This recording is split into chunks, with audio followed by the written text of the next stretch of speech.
Hey, my name's Nick. I am a co-founder at Dialed Technologies, and today we're going to show you how to integrate Attio with BigQuery as a data warehouse using Polytomic. I'm going to click in here to Polytomic first, and we'll walk through setting up all of our connections. So right now we've got Attio and BigQuery connections in here. All you're going to do is come into connections, click Add Connection. Here you'll search for Attio. You'll choose if this is going to be the source or destination. So in our case, it's going to be the source. Click source, connect to Attio. This is going to open up a window for you to go in and authenticate Attio. And then for BigQuery, you're going to do the same process. So you'll come in here to BigQuery. This will be the destination. And then what you're going to have to create is a service account key.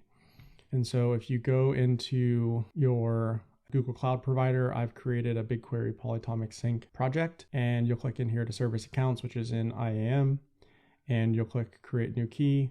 You want a JSON key, click create. If you have access to do this, it should automatically download it. If you don't have access, it might give you an error saying that you need to contact your administrator, and there might be organization policies that need to get set up, which we actually had to do. So we've already done that before this video. So now that I have that downloaded, I can go back to Polytomic, click on browse, and then I can actually add this JSON file in here. Test connection, this should essentially work.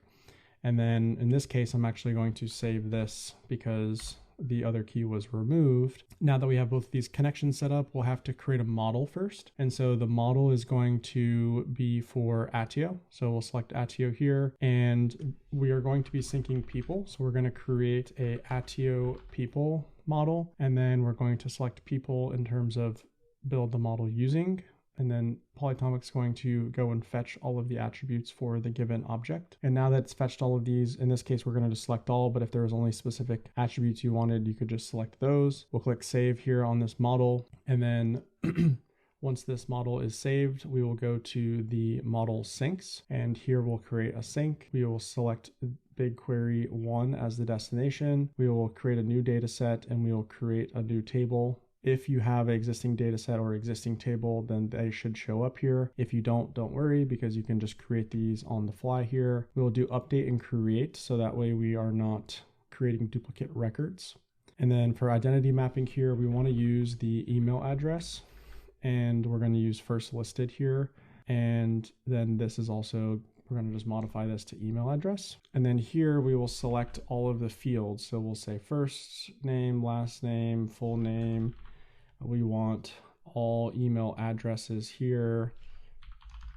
Let's say LinkedIn. We want their Twitter. Perhaps we want last interaction type and the date. And you'll see that there's a new badge here because, again, we don't have the table or the data set created, so it's going to be creating these tables. You can click into these and change these property names here. We don't want to filter any or override anything, so you can click preview here, and that will show you the preview, but we're just going to continue in here. Frequency, we can do manual, but in this case, we'll just say, let's do it weekly on a Saturday, let's say at noon UTC. Continue. Here we will say Attio to BigQuery weekly sync. This should actually preview this as a table. So here's what it would look like. And then table and sync name we can put there. This will be, I'll do Attio people. Then we'll click save here. Table name is required. Attio people. Save and create. So this will go and create the people, Attio people table in BigQuery. So now if we actually go over to BigQuery, this is the project we're in. I'm just going to refresh here.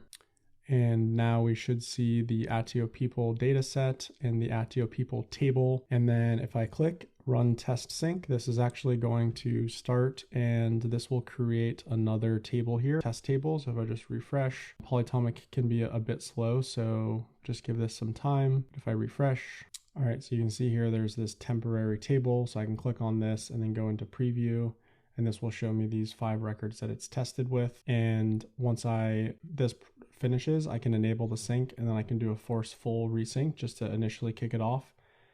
All right, so we can see that the status here is now completed.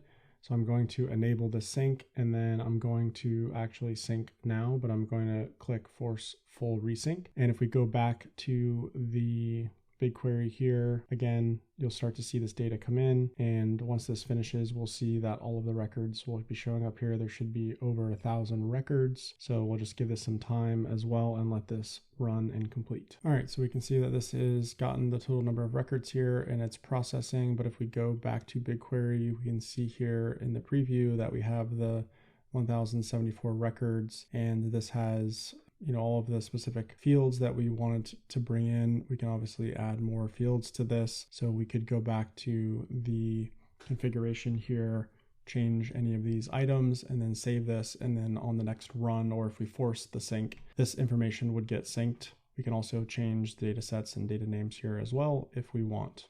And then just make sure that you save that there, and you'll get a history of all of the runs here as well.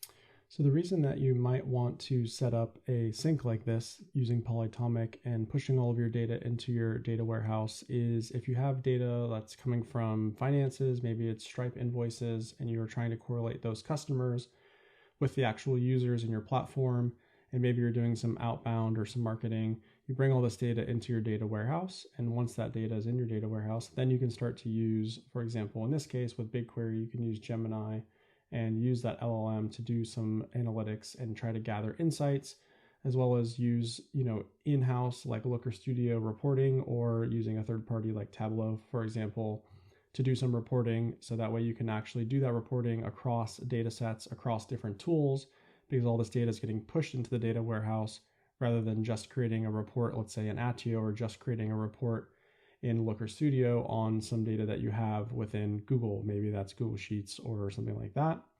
But doing this process allows you to do much more robust SQL queries, as well as reporting on top of data from multiple sources.